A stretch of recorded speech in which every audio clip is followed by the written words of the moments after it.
Maaaring narinig mo na ang Camiguin ay may mas maraming bulkan kaysa sa mga bayan. Para sa isang maliit na isla, ang Camiguin ay puno ng napakaraming kagandahan sa paligid. Ang island province ng Camiguin ay isang pear-shaped volcanic island sa hilagang dulo ng Mindanao. Ito ay humigit kumulang 70 kilometro sa hilaga ng lungsod ng Cagayan de Oro. Ito ay napapaligiran sa hilaga ng Dagat Bohol, sa kanluran ng Macajular Bay, sa timog silangan ng Hingoog Bay at sa silangan ng Butuan Bay. Tuklasin ang 10 sa ipinagmamalaki ng Camiguin. 10. Santo Niño Cold Spring. Mayroong daan-daang, kung hindi libo-libo na malalamig na bukal sa buong Pilipinas. Pero iilan lang sa kanila ang kasing ganda ng Santo Niño Cold Spring sa Katarman.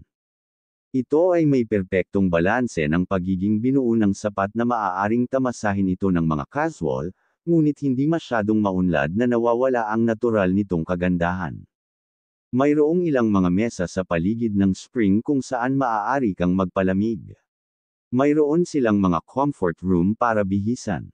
At mayroon pang kiddie pool, isang mababaw na lugar na hiwalay sa pangunahing swimming area. Mula sa itaas, ang tubig ay sumasalamin sa kalikasan sa paligid nito, kaya lumilitaw itong berde. Ngunit kapag nakapasok ka na, malalaman mo kung gaano talaga ito kaasol. Siyam.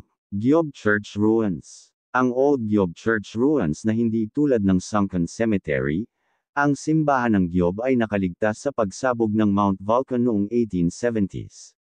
Nawala ang bubong nito, ngunit hanggang ngayon ay nakatayo pa rin ito, natatakpan ng mga lumot at iba pang buhay ng halaman.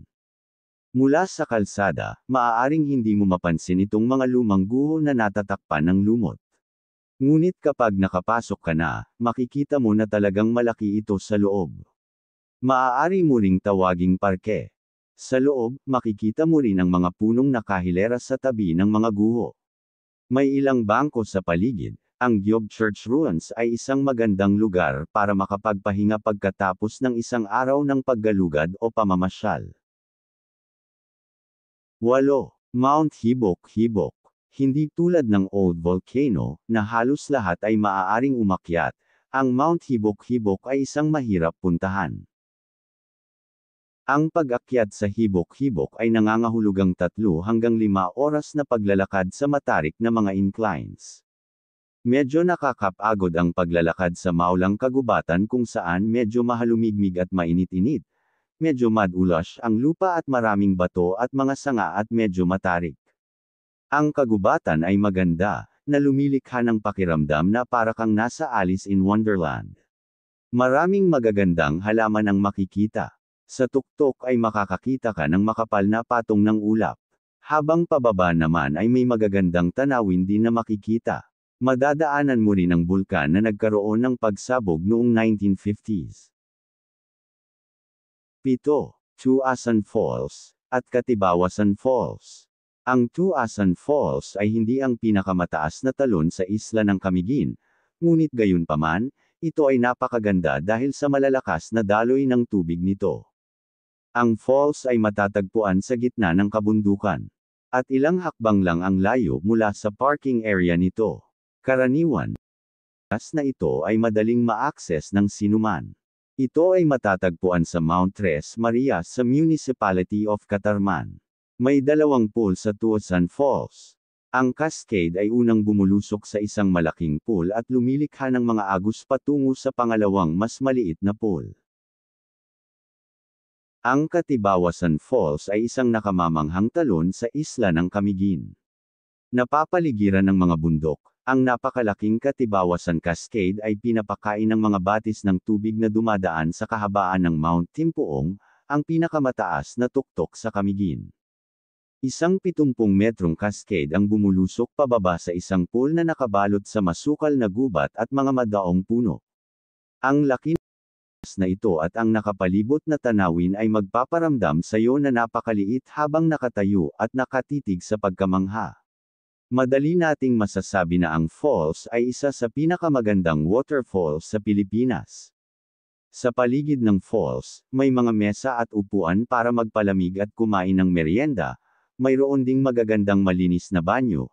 Ang ilang bahagi ng pool ay gawa ng tao ngunit natural pa rin ang hitsura, at ang mga hagdan na pababa sa falls ay napakaganda ng pagkakagawa.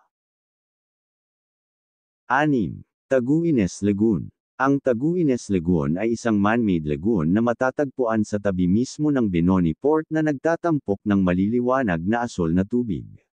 Dati itong lugar para sa mga recreational activity tulad ng kayaking. Mayroong kahit isang zipline na magdadala sa iyo sa buong lagoon. Sa ngayon, isa pa rin itong magandang landmark kung nagmamaneho ka sa buong Camiguin.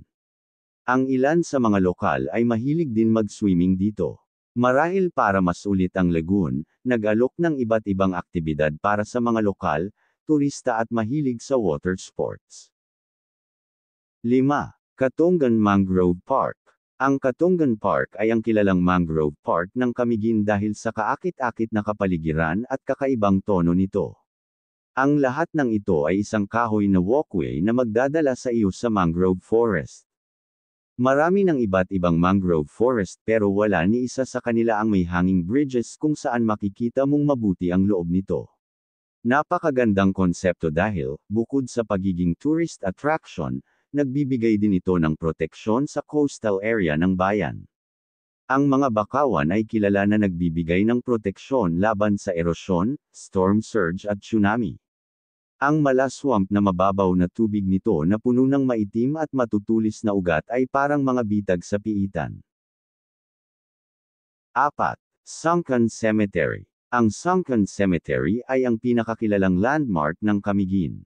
Ayon sa kwento, nang pumutok ang Mount Vulcan, ang Old Volcano, noong 1870s, napakalakas ng lindol kung kaya't ang buong bahagi ng isla ng Camiguin ay gumuho sa dagat. Sa bahaging iyon ay isang matandang sementeryo ng mga Espanyol, kaya tinawag na Sunken Cemetery. Bagamat tiyak na ito ay isang napakanatatangi at kawili-wiling lugar, huwag asahan na makakita ng mga hilera ng mga lapida o mga kalansay dito. Matapos ang mahigit 100 taon, karamihan sa mga labi ng sementeryo ay wala na, at napalitan ng malawak na coral reef. Isang napakalaking cruise at view deck din ang itinayo isang batong layo mula sa dalampasigan. Maaari kang lumangoy o sumakay ng bangka dito, at tamasahin ang maluwalhating paglubog ng araw sa Camiguin. 3. Giant Clam Sanctuary. Kung gusto mong makaranas ng kakaiba, gugustuhin mong sumisid upang makita ang mga higanteng tulya at ang kanilang makulay na mundo. Talagang magugustuhan mo ang karanasan dahil lalawak nito ang iyong pananaw tungkol sa iba pang nilalang sa ilalim ng dagat. Matatagpuan sa isang maliit na nayon ng Kentaan sa munisipalidad ng Ginsiliban ay ang Kibila White Beach.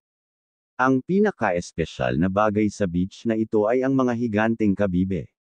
Ang santuwaryo na ito ay nakatuon sa pangangalaga ng giant clams, isang species na nakalista bilang vulnerable ng International Union for Conservation of Nature. Nangangahulugan ito na ang giant clams ay nasa panganib na maging endangered maliban kung ang mga tao ay iingatan upang mapabuti ang kanilang kaligtasan at pagpaparami. 2. Mantig Island. Bukod sa may puting buhangin na dalampasigan, puno ng buhay ang tubig na nakapalibot sa isla. Kung lumangoy ka ng kaunti patungo sa lumulutang na balsa, makikita mo ang isa sa pinakamagandang coral reef sa bansa. Kung ikaw ay mahilig mag-snorkeling, freediving, o scuba diving, malaki ang posibilidad na makatagpo ka ng isa sa mga creature sa dagat. Hindi tulad ng White Island, maraming puno na nagbibigay sa iyo ng lilam kapag mainit ang araw. At kung gusto mo ng konting adventure, pwede kang maglakad sa buong isla at tuklasin ang kagandahan nito. 1. White Island. Ang isa sa pinakasikat na tourist spot sa Camiguin ay ang White Island. Sa katunayan, isa ito sa mga pangunahing dahilan kung bakit pumupunta ang mga tao sa Camiguin. Walang gaanong marine life na matutuklasan dito, ni walang anumang lilim na mataguhan sa araw, ngunit sino ang makakalaban sa napakagandang sandbar sa gitna ng dagat na ito?